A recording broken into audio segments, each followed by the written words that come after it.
Om Gyan Timirandasya Gyananjana Shalakaya Shakshurmilitam Yena Tasmai Sri Gurave Namaha. Hare Krishna, Hare Krishna. Is everyone well? Is everyone still there? I didn't hear you. Very well.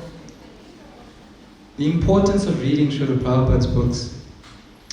When I was given this topic, I thought, oh, it's such a heavy state, the importance of reading Srila Prabhupada's books. So I sort of adjusted the topic a little to speak about the topic in a way that I thought would relate to everyone a little bit easier. And I called the topic, or readjusted the topic, and I renamed it The Taste of Bhagavatam. So we've been speaking about distribute all of these books. But what's in these books? Is everyone ready to dive into these books for a few minutes? Okay, so put on your swimsuits. Let's dive into Bhagavatam for a second. Can you show me God? A man once asked a sage violently. Can you show me God? The sage, in perfect calmness, asked the man in response, do you have the eyes to see God? The sage's quizzical question in response to the man's provocation brings to dawn the realization that it takes more than our physical eyes to see God. Despite having material vision, or not, the ancient Vedic scriptures explain that ignorance of our true identity as an eternal soul, distinguished from temporary matter, is the cause of our spiritual blindness. Hence the Sanskrit invocation, Om Gyan Timirandasya, I was born in the darkest ignorance. So, if we are indeed blind, how do we learn to see? Shastra Shakshur, seeing through the eyes of scripture. We see through the ears, or in other words, we see through oral reception of Bhagavatam. In the third canto of Srimad Bhagavatam, after Lord Brahma had performed austerities, Lord Krishna appeared before him. In that meeting, Lord Brahma said, "O my Lord, your devotees can see you through the ears by the process of bona fide hearing, and thus their hearts become cleansed, and you take your seat there. Through scripture, we gain access to the transcendental words of liberated souls, and from Krishna directly.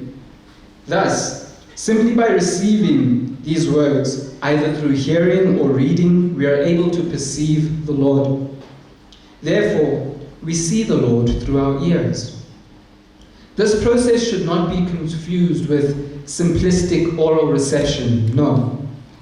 This vision of the Lord is revealed through connecting the heart with the message that's contained within the scripture. So, one may ask the question then, what's so special about Bhagavatam compared to other literature, right? What's so special about it? Isn't it all just words printed with ink on paper? Mundane literature may give us political, historical, social, economic, philosophical, and scientific insight. However, none of this insight can open the window to spiritual liberation. None of these literatures can free us of the enslaving concept that we are not these temporary material bodies. It's only through Bhagavatam that light is shed over our eternal spiritual identity. And speaking about light, there's an old Christian proverb, love is light. God's love and knowledge of God is light.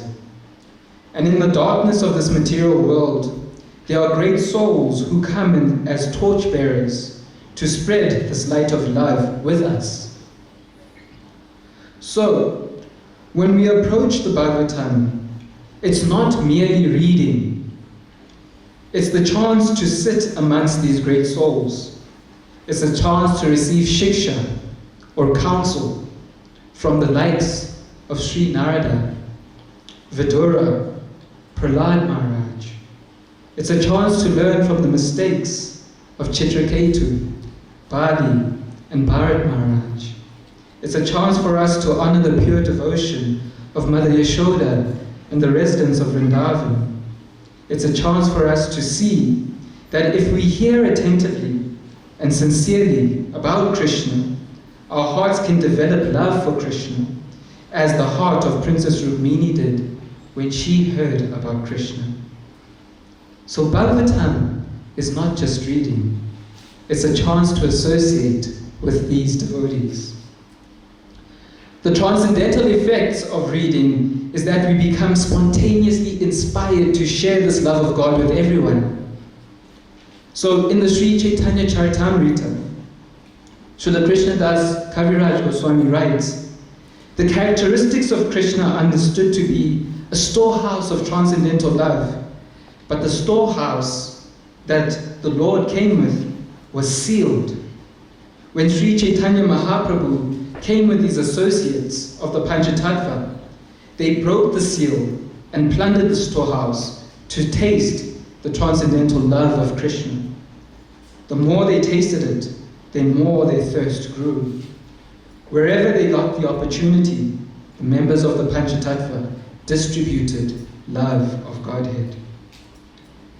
So when we're reading Bhagavatam, what we're actually doing is taking darshan of Bhagavatam, or taking darshan of Krishna. Usually the word darshan is associated with seeing the deity. However, Vedic literature, particularly the Srimad Bhagavatam, is the literary incarnation of the Lord. Therefore, as we gradually read from page to page, the Lord reveals himself according to our degree of surrender. From his feet on the first and second canto, and slowly rising up his threefold bended form to his merciful smile and lotus eyes in the 10th canto, our vision of Krishna becomes clearer with every page as we surrender and fall more and more in love with him. So this is the importance of reading Bhagavatam and all of Srila Prabhupada's books. We don't think of it as reading. Instead, we follow the injunction of our acharyas and we refer to our time with Bhagavatam as tasting the mellows, its mellows. So I'll leave you with this quote from Lord Chaitanya, who spoke to Prakashananda Saraswati. He said, the Srimad Bhagavatam is the essence of all Vedic literatures, and it is considered the ripened fruit of Vedic knowledge. It has been sweetened by emanating from the mouth of Shukadev Goswami. As long as you are not absorbed in transcendental bliss, you should continue tasting the Srimad Bhagavatam. And when you are fully absorbed in bliss, you should go on tasting its mellows forever. So hearing the Srimad Bhagavatam is so coveted that even devotees would go to such great lengths to hear Srimad Bhagavatam from an authorized source. When Srinivasacharya approached Sri Gadadhar after Lord Chaitanya had departed from the world, Srinivasacharya asked Lord Chaitanya, please teach me Srimad Bhagavatam. Sri Gadadhar replied that I cannot teach you Srimad Bhagavatam because the pages of my Bhagavatam have been spoiled by the tears of Lord Chaitanya. You see, when Lord Chaitanya, Lord Nityananda and Gadadhar would read Srimad Bhagavatam together, their tears would fall on the pages of Bhagavatam. So here is Srinivasacharya showing us how we should have enthusiasm to hear about Bhagavatam. And we have the opportunity to learn Srimad Bhagavatam from none other than Srila Prabhupada himself in his Bhaktivedanta purports.